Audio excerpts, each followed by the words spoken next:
Bom, esse mês tem sido para nós assim um mês muito, mas muito especial mesmo, porque nós temos durante todo esse mês tentado responder a pergunta: quem é este homem, né, que até o vento e o mar lhes obedece? Quem é este homem? E nós abrimos o mês, eu tive a honra, o privilégio de abrir o mês recorrendo a Zaqueu para saber quem é esse homem. E nós tivemos como primeira experiência a experiência de Zaqueu com Jesus, onde Jesus, um judeu, entrou na casa de um publicano e deixou esse publicano fascinado, e ali entrou salvação e transformação. Assim, abrimos essa série que hoje inteira a 8ª mensagem, e temos buscado responder a esta pergunta. E aqui estou eu mais uma vez com você. Tivemos hoje o Diógenes pela manhã, tratando da experiência de Jesus ali no caminho de Emaús, onde fomos tremendamente abençoados. E hoje, à semelhança do que fiz lá naquela primeira oportunidade, recorrendo a alguém que teve um encontro com Jesus, eu vou repetir a dose, dessa vez não com um homem, vou recorrer a uma mulher. Diferente de Zaqueu, essa mulher não tem um nome citado, nós não a conhecemos, só sabemos que é uma mulher. É a mulher do capítulo 8 do Evangelho de João, a mulher adúltera. É assim que ela ficou conhecida, a mulher que foi apanhada em pleno ato de adultério. Então nós vamos ler no capítulo 8, do verso 3 ao 12. Eu vou estar fazendo uso da versão NAA, que se quiserem corrigir aí, tá bom? Mas, de qualquer forma, independente de qual seja a sua versão, vai ser fácil me acompanhar. Então, leiamos então João, capítulo 8, a partir do verso 3. Diz assim a palavra do Senhor: Então os escribas e fariseus trouxeram à presença dele uma mulher surpreendida em adultério. Fazendo-a ficar em pé no meio de todos, disseram a Jesus: Mestre, esta mulher foi surpreendida em flagrante adultério. Na lei, Moisés nos ordenou que tais mulheres sejam apedrejadas. E o Senhor, o que tem a dizer? Eles diziam isso, tentando para terem de que o acusar. Mas Jesus, inclinando-se, escrevia na terra e com o dedo. Como eles insistiam na pergunta, Jesus levantou-se e lhes disse: Quem de vocês estiver sem pecado, seja o primeiro a atirar a pedra. Verso 8. E inclinando-se novamente, continuou a escrever no chão. Mas eles, ouvindo a essa resposta, foram saindo um por um, a começar pelos mais velhos até os últimos, ficando só Jesus e a mulher em pé diante dele. Levantando-se Jesus, perguntou a ela: Mulher, onde estão eles? Ninguém condenou você? Ela respondeu: Ninguém, Senhor. Então Jesus disse: Também eu não a condeno. Vá e não peques mais. De novo, Jesus lhes falou dizendo: Eu sou a luz do mundo. Quem me segue não andará nas trevas, pelo contrário, terá a luz da vida. É interessante que a gente já chega nesse verso de número 12 com uma possível resposta à pergunta que temos feito da boca do próprio Cristo quando diz: Eu sou a luz do mundo. Vamos orar? Eu posso te convidar a ficar de pé, dar a mão a quem está ao seu lado, para que juntos possamos orar?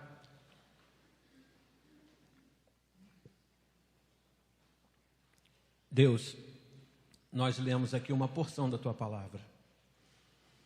Estamos aqui reunidos como Igreja do Senhor, como corpo do Senhor. E o nosso desejo, a nossa oração para hoje, para agora, é que o Senhor nos abençoe, que o Senhor seja com cada um de nós, que o Senhor visite, Senhor Deus, o nosso coração, que possa nos alcançar aqui hoje, em nossos lares, ou em qualquer outra ocasião, onde alguém puder estar assistindo esta mensagem, que o teu poder, que a ação do Espírito Santo possa agir em favor da tua igreja, em favor de cada um de nós e, sobretudo, para a honra e para a glória do teu nome. Pai, nós te pedimos isso em nome e por amor de Jesus Cristo. Vem, Senhor, vem, nós te pedimos, vem ao nosso encontro, vem nos ajudar, vem nos abençoar, vem falar conosco, vem nos permitir ter experiências com o Senhor. Ouve a nossa oração. Nós somos igreja do Senhor, clamando para que o Senhor possa nos falar e que os nossos corações e ouvidos possam estar atentos a te ouvir, e que ao ouvir a tua voz, Senhor Deus, que a gente dê ouvidos. Nós te pedimos isso em nome e por amor de Jesus Cristo. Amém e amém. Deus te abençoe aqui, Deus te abençoe na sua casa e abençoe quem está do seu lado aí. Diga que o Senhor te abençoe, tal como foi a oração feita aqui. Bom, o texto termina, o verso 12, o bloco de versículos que lemos, termina no verso 12, Jesus está dando uma resposta para a pergunta frequente que temos feito aqui. Mas eu me imaginei, enquanto estudava o texto, estando com a mulher desse texto e podendo, de repente, ouvir dela: quem é Jesus para você? Imaginando tudo que ela passou no texto que vimos, eu me imaginei assim, sentado com ela, perguntando para ela: quem é Jesus para você? Quem foi Jesus para você?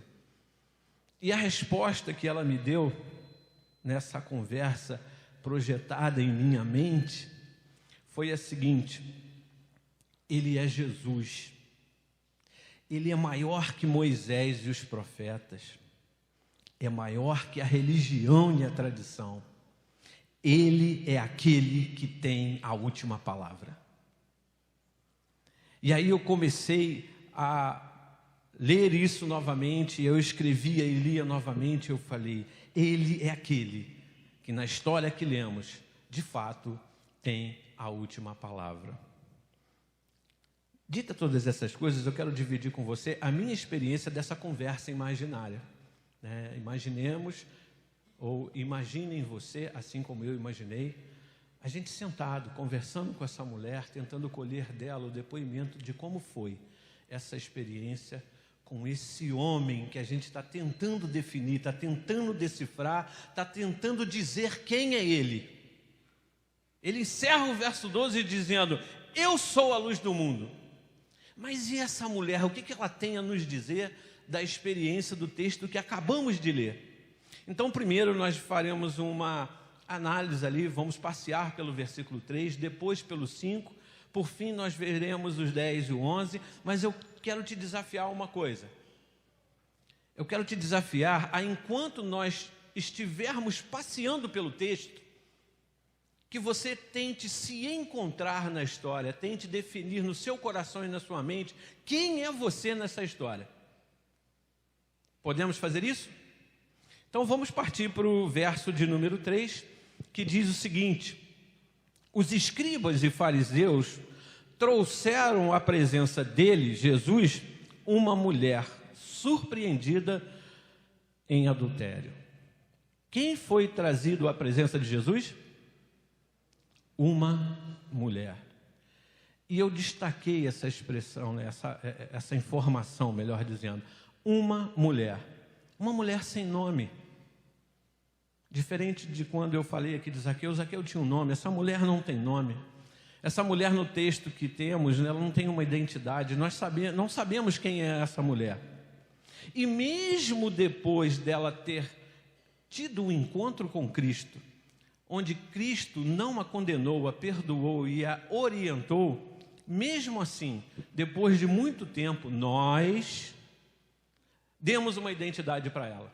Mas o que me surpreende é que a identidade que nós demos para ela não é a partir da experiência que ela teve com esse homem, que a gente está tentando decifrar quem é. Nós a identificamos a partir do seu pecado, e na maioria das nossas Bíblias, não no texto original, mas na maioria das nossas Bíblias, essa mulher é quem? A mulher adúltera. Por que não a mulher que foi salva? Por que não a mulher que teve uma nova chance? Por que não a mulher que não foi apedrejada? Por que não a mulher que Jesus salvou? Porque quando a gente dá esse título a esse texto, a gente se assemelha sem perceber, e muito, com aqueles que no início do texto chegam com pedras nas mãos para apedrejar essa mulher. Então é um absurdo, porque esse subtítulo, que a gente encontra na maioria das nossas Bíblias, eles não estão no original. Nós é que demos essa identidade para essa mulher. E demos depois dela ter tido um encontro com Cristo. Havia muitos nomes que a gente poderia dar a essa mulher, mas nós resolvemos identificá-la a partir do seu pecado. É interessante que, se você tiver a versão ARA, Almeida Revista e Atualizada, vai estar lá, mulher adúltera. Se você tiver a versão ARC, a Almeida Revista e Corrigida, vai estar lá, mulher adúltera. Se você tiver a NAA impressa, vai estar lá, mulher adúltera. Se você tiver no seu celular, graças a Deus já não está mais lá esse mulher adúltera. Então, graças a Deus, algumas Bíblias já não fazem mais isso. Alguns editores já não colocam mais a mulher adúltera. Tem muitos outros títulos que nós poderíamos dar a essa história, dado o final dessa história. Mas, infelizmente, nós escolhemos dar a essa mulher uma identidade a partir do seu pecado e não da sua experiência com Jesus. Vou repetir. Escolheu-se dar a esta mulher uma identidade a partir do seu pecado e não da sua experiência com Jesus. Eu fiquei pensando, qual seria o nome? Eu pensei em dar um nome a esta mulher. Uma vez eu fiz uma dinâmica com os adolescentes no acampamento sobre os cegos, e nem todos os cegos lá têm nome. A gente deu um nome para os cegos. Aí eu fiquei pensando assim, que nome eu daria a essa mulher? E aí eu pensei, eu a chamaria de eu ou de nós. Uma mulher chamada eu ou uma mulher chamada nós. Porque a história dessa mulher, em muitos aspectos, se cruzam com as histórias de muitos de nós. Ela talvez esteja sem identidade, porque talvez ela seja eu, ou quem sabe ela seja nós. Quantas vezes fomos ou somos identificados a partir do nosso pecado ou do pecado que nos é atribuído? Porque às vezes a gente nem pecou, nem errou, mas carimbam na gente um rótulo e a gente passa a ser identificado a partir desse rótulo, porque alguém não concorda com a gente, alguém atribui esse peso a nós e a gente passa a ser identificado não a partir do nosso nome, não a partir da nossa experiência com Cristo, mas a partir de um deslize, de um erro, de um pecado. A segunda coisa que eu quero observar com vocês está lá no versículo 5.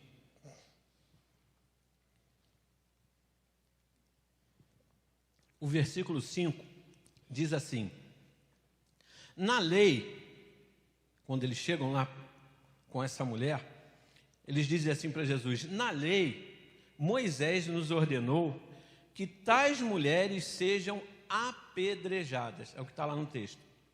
E quando eu olho para esse versículo e para o texto que acabamos de ler, contando essa história dessa mulher, eu não consigo olhar para esse texto e não recorrer ao Sermão do Monte, Mateus 5. Em especial, quando no versículo de número 20, ele vai dizer o seguinte: porque eu afirmo, Jesus dizendo, que se a justiça de vocês não exceder em muito, olha aqui a intensidade que ele dá, em muito a dos escribas e dos fariseus, vocês jamais entrarão no reino de Deus. Isso está lá no Sermão do Monte, capítulo 5, verso 20. Porém, antes da gente falar um pouco mais deste capítulo de Mateus, a qual estamos recorrendo para nos ajudar na história que acabamos de ler, eu queria pontuar duas coisas. A primeira delas, é óbvio que a lei que Jesus quebrou, quando curou no sábado, não foi a lei de Deus. Foi a tradição dos escribas e fariseus da época. Foi isso que ele quebrou. Porque estes desfiguraram e transformaram a lei de Deus. Portanto, para evitar mal-entendidos, deixa aqui eu repetir para você algo que Jesus frisa neste capítulo. Jesus, ele diz o seguinte: eu não vim revogar sequer uma vírgula da lei. Então, para que eu não seja acusado de herege, eu estou reiterando o que Jesus disse. Jesus disse: eu não vim sequer revogar uma única vírgula da lei. Jesus ressaltou a lei verdadeira e não a justiça dos mestres e dos fariseus. Jesus rompe com as interpretações erradas que se fecham na prisão da letra, na letra fria, e ele reafirma categoricamente a justiça, o objetivo maior da lei, a justiça maior que é o amor. Então, que fique claro, Jesus sim disse que não era para revogar a lei, era para cumprir a lei. O problema estava na interpretação. Uma outra coisa que eu quero dizer para vocês é que também é óbvio que a letra fria da lei, se você pegar e ler o texto lá, somado às interpretações que se dava pelo sistema religioso da época em que Jesus viveu a experiência com essa mulher, se você pegava a letra fria da lei e a interpretação que dava, é possível acreditar, sim, parece nos fazer sentido que Jesus está nos apresentando novas leis e novos mandamentos. Porém, vou frisar, sei que Jesus disse, não vim revogar a lei. Todavia, para os que insistem em distorcer a lei de Deus e usam a letra fria da lei, também chamados em Mateus 23:15 de filhos do inferno, para estes, o que Jesus está falando lá em Mateus 5, a todo momento ouviste o que foi dito, porém eu vos digo, esse porém eu vos digo, para estes é novidade sim. Para estes são novos mandamentos sim, porque o que Jesus está trazendo de nova interpretação, de interpretação correta, lhes fere a alma, lhes suscita ódio. Para eles sim é novidade. E se você pensa como eles, eu acredito que isso tem que ser novidade para mim e para você também. E para que não haja dúvida de que Jesus é aquele que tem a última palavra, a palavra final, eu trouxe um dado aqui interessante, porque eu já vi muitas pessoas fazerem associação entre os dois versículos, crendo que é a mesma coisa, e a gente verá que não é. Lá em Levítico 19:18, está dito assim: amarás o teu próximo como a ti mesmo. Está lá em Levítico. Amar o próximo como a ti mesmo. Em João 13:34, Jesus vai dizer o seguinte, e de forma muito clara: lhes dou um novo mandamento. O mandamento que ele vai dar, ele traz novo padrão, não segundo o padrão de homens, do Moisés, dos profetas da lei, das interpretações dos escribas e fariseus, mas quando a gente olha para Levítico, está muito claro assim, ó: amarás o teu próximo como a ti mesmo. Porém, lá em João 13:34, está dito assim, ó: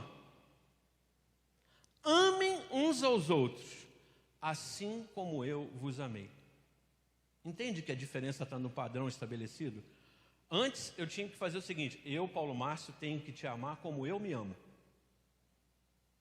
É isso que está em Levítico. Eu, Paulo Márcio, tenho que amar o Caio como eu me amo. O padrão sou eu. Eu sou o padrão.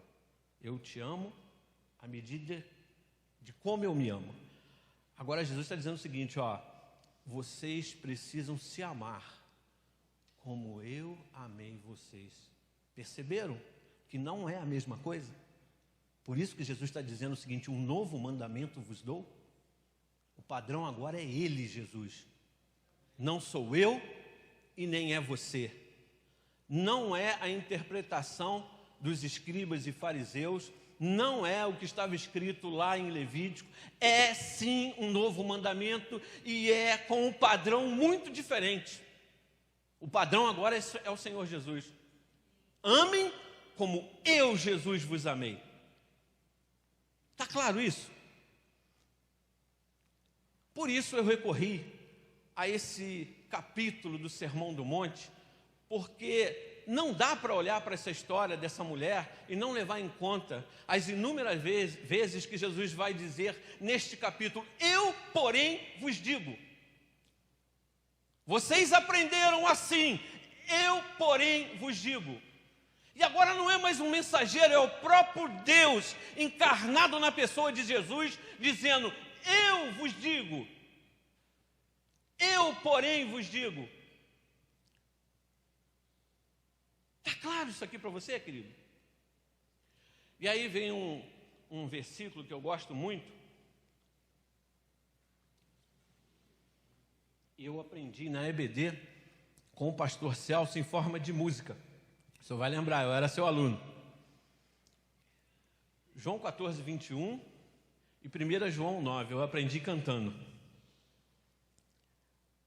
João 14:21 vai dizer o seguinte: aquele que tem os meus mandamentos e os guarda, esse é o que me ama. Então veja bem, Jesus tem mandamentos, querido. A gente acabou de ver um.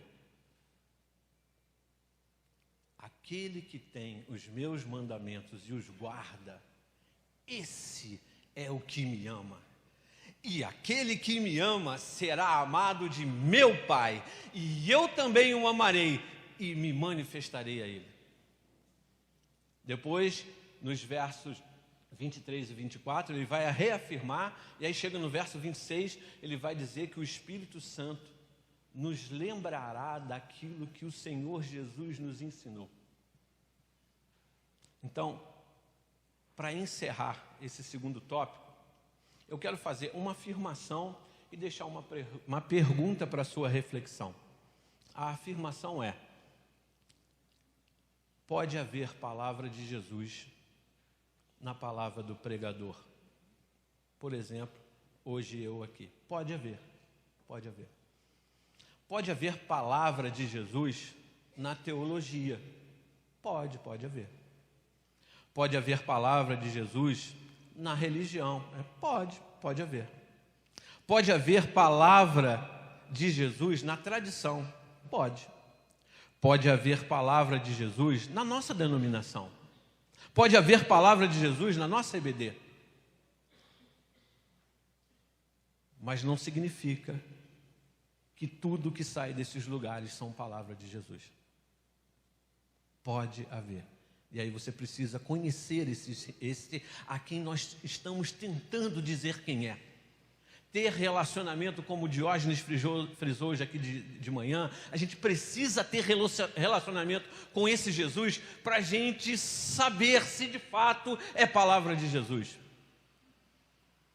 E a pergunta que eu quero deixar para você com base nisso é: você tem plena convicção de que os mandamentos e ensinamentos que você abraçou são de fato mandamentos e ensinamentos de Jesus? Essa é para você ter um bate-papo com o nosso paizão querido e dizer: Senhor, revela-te a mim, dá-me essa resposta. Não sou eu que vou te dar e você não precisa me responder. É você com Deus.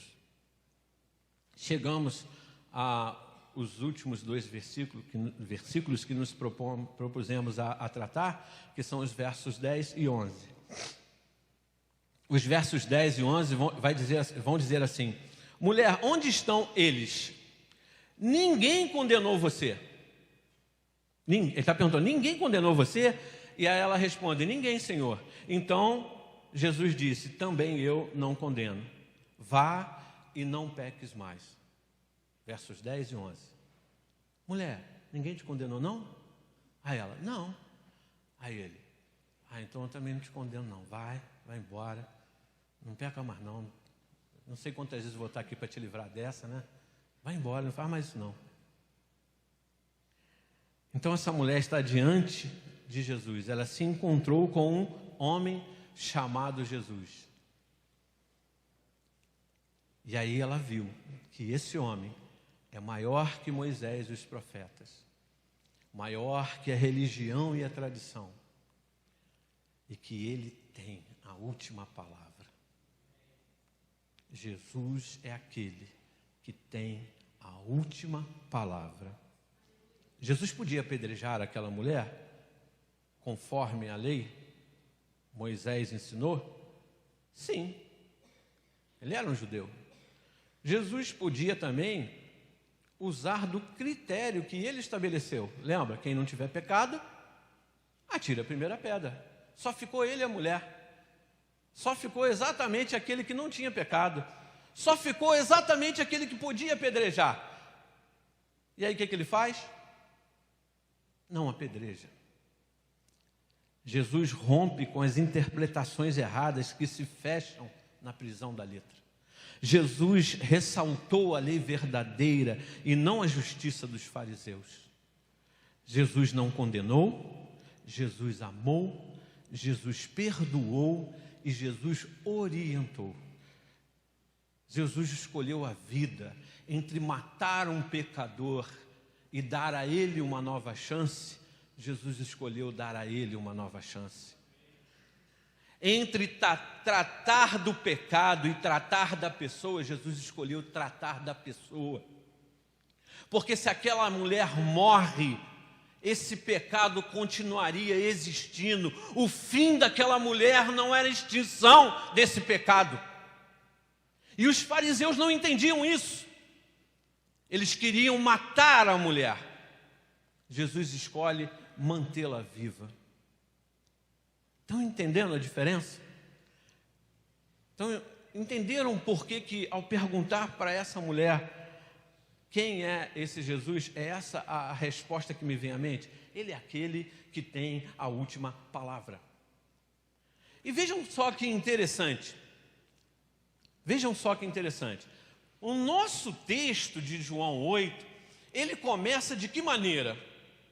Os homens com pedras nas mãos para fazer o quê? Matar uma mulher, matar um pecador, destruir um pecador, aplicar-lhe a pena mais pesada, tirar-lhe a vida. A nossa história começa com homens com pedras nas mãos para apedrejar alguém.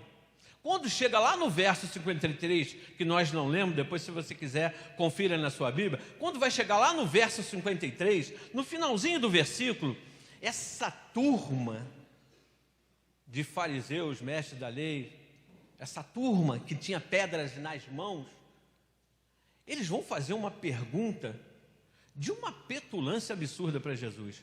Enquanto a gente está aqui tentando dizer quem é esse homem, sabe o que eles dizem ao final do verso 53? Para Jesus, quem você pensa que é? Tenta imaginar essa cena, gente. Um de nós, frente a frente com Jesus, com o dedo em risco, dizendo para Jesus, quem você pensa que é? Eles começam o texto querendo apedrejar uma mulher. Chega no verso 53 com essa audácia de perguntar para Jesus, quem você pensa que é? E eles terminam o capítulo 59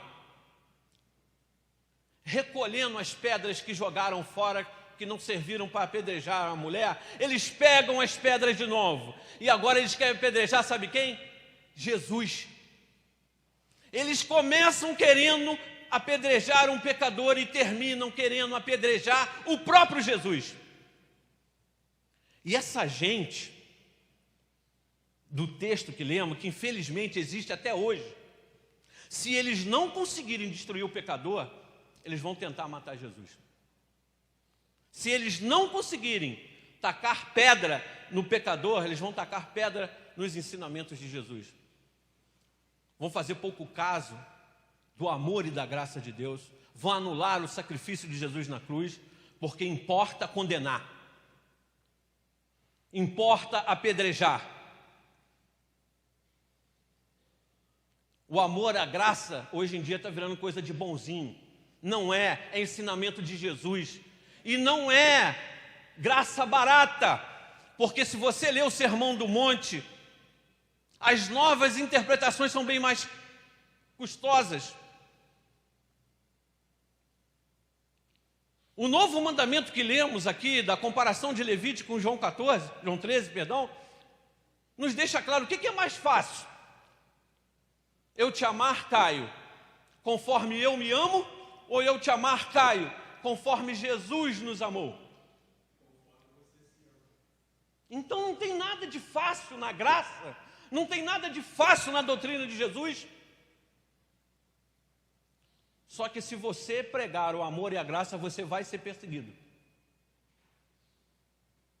Porque o amor e a graça implica em não apedrejar, implica em amar, em não condenar, em dar nova chance, em orientar. Porque Jesus, percebam, qual é a última frase que Jesus diz para a mulher? Vá e não peques mais. Jesus reconheceu que ela estava errada. Jesus sabia que ela pecou. Só que o que Jesus fez? Ele não condenou podendo condenar. Ele amou. Ele perdoou. Ele deu nova chance. E ele orientou. Não faz mais isso não. Eu imagino assim, a cena mais ou menos parecida assim. Eu não sei quantas vezes vou estar aqui para te livrar dessa não. Faz mais isso não. Quantas vezes você fizer isso, esse cenário pode vir a se repetir na sua vida. Lembra que no início da mensagem, eu te propus algo. E era que você se situasse nessa história. Quem é você em João 8? Então eu vou reforçar essa pergunta agora de novo. Quem é você em João 8? Talvez você seja alguém com pedras nas mãos. Talvez você seja alguém que foi apanhado fazendo algo de errado e que precisa de quem te salve. Eu acredito que também há entre nós aqueles que, seguindo o exemplo de Jesus, são aqueles que não condenam, que amam, que perdoam e que instruem, que orientam. Eu acredito nisso. Eu queria que você, nesse momento, fechasse os seus olhos. Tente se desligar de qualquer coisa ao teu redor.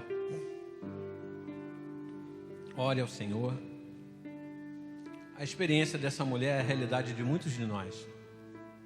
Não pelo pecado do adultério, mas basta não estar em conformidade com mandamentos e regras de determinados grupos, que logo eles aparecem em nome de Deus e das sagradas Escrituras, com aparência de zelo e santidade, exibindo suas pedras. Isso é a realidade de muitos de nós. Existem muitas pessoas dentro e fora da igreja, até dentro do seio da família, que por conta de um erro cometido, ou por conta de um julgamento errado, perderam ou estão perdendo a sua identidade. Isso mesmo, constantemente são identificadas a partir de suas falhas. Não há perdão, não há nova chance. só há condenação. Se esta é a sua realidade, eu queria reafirmar com você: Jesus tem a última palavra. Vou repetir para você: Jesus tem a última palavra.